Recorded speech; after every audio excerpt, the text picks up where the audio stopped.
Now to a news alert, seagrass, a vital part of our seas. This provides a habitat and food for so many marine animals, but not when it's not there. And we've watched the devastating impacts of seagrass loss, especially along Florida's east coast, which has led to the death of hundreds of manatees and fears that the west coast could be on track to do the same. This year alone, we've had numerous disasters in our waters here, Lingbia, Red Tide, and Piney Point. All those have compromised the water, and now we're learning that before 2021, the waters were already more compromised than we had initially thought.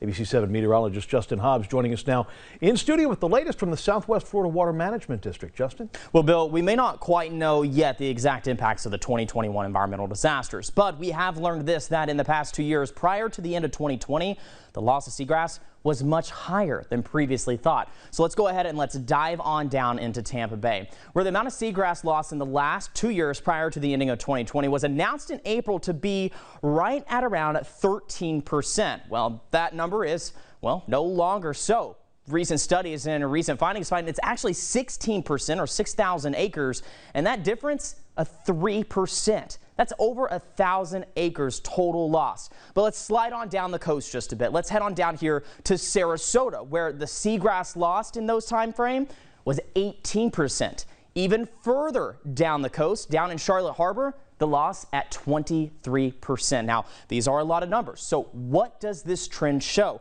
Justin Bloom with the Suncoast Waterkeepers explained to us today what he fears.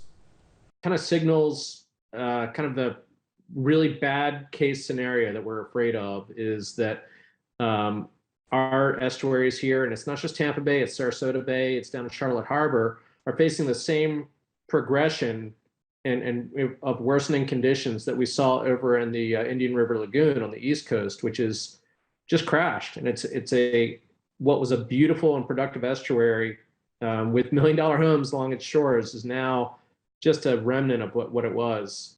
And the Indian River Lagoon killed off over hundreds early this year. And this is, of course, all happening as manatee deaths continue to soar. As of September 3rd, we are now looking at 937 manatee deaths. In studio, Justin Hobbs, ABC 7, your local station.